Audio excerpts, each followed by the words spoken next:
Të dashur nëna, motra dhe gra, gëzuar festën tuaj, gëzuar 8 marsin. Ka disa figura në jetën e njeriut që nuk mund të maten me fjalë. Njëra prej tyre është nëna. Ajo është fillimi i historisë sonë personale, drita e parë që na ndriçon jetën dhe zëri i parë që mësojmë të njohim.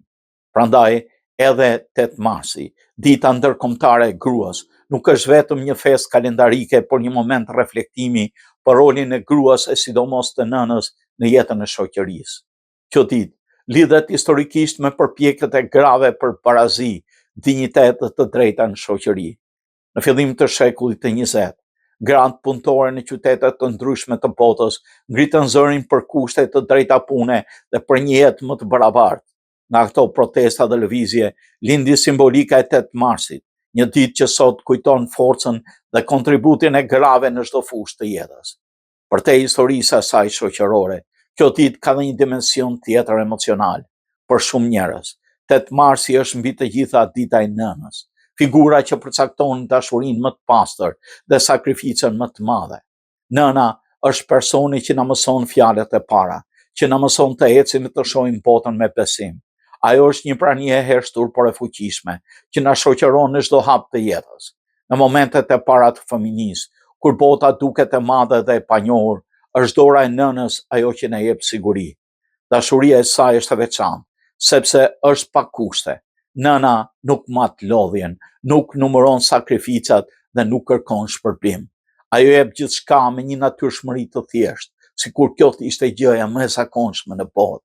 Në shumë kultura, nëna është krahasuar me tokën që jep jetë, ashtu si toka që ushqen dhe mbron farën derisa ajo të bëhet një pemë e fortë, edhe nëna ushqen shpirtin e fëmijës derisa ai të bëhet njeri i plotë. Në jetën e përditshme, shumë nga gjërat që bën nëna kalojnë shpesh pa u vënë re. Janë kujdesi i përditshëm, këshillat e vogla, netët pa gjumë dhe shqetësimet e heshtura.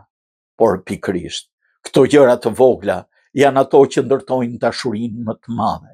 Kur njeriu rritet, shpesh kupton se sa shumë nga forca dhe karakteri i tij janë formuar nga duart dhe fjalët e nënës. Në kujtesën tonë mbeten gjithmonë disa momente të thjeshta, një këshill në një moment të vështirë, një përqafim kur gjithçka dukej e humbur, ose një buzëqeshje që na jep të kuraj për të vazhduar. Për këtë arsye, në letërsi dhe në kulturën popullore shqiptare, figura e nënës ka një vend të shenjtë. Ajo është simboli i sakrificës, i qëndresës dhe dashurisë së pakushtëzuar. Në këngë, në poezi dhe në kujtime, nëna shfaqet si zemra e familjes, si dhe burimi i forcës morale të saj. Për të njëjtën kohë, 8 marsi është një ditë për të reflektuar mbi rolin e gruas në shoqëri. Gratë kanë qenë gjithmonë pjesë e pandare e zhvillimit të komuniteteve dhe kombeve. Ato kanë qenë edukatore, punëtore, krijuese dhe mbrojtëse të vlerave familjare shoqërore. E sot gratë janë të pranishme në çdo fushë të jetës, në arsim, në shkencë, në art, në politikë dhe në ekonomi. Kontributi i tyre është një nga forcat më të rëndësishme që shtyn përpara zhvillimin e shoqërisë moderne. Megjithatë, pavarësisht këtyre roleve të shumta për shumë njerëz, figura më e dashur e gruas mbetet ajo e nënës. Nëna është kujtesa jone e parë e dashurisë dhe mbetet edhe kujtesa më e fortë e jetës sonë. Në shumë momente të jetës, kur njeriu përballet me vështirësi apo me pasiguri, mendimi për nënën bëhet burim force. Kujtimi i fjalëve të saj ose i sakrificave të saj na kujton se gjithmonë ka një arsye për të vazhduar përpara.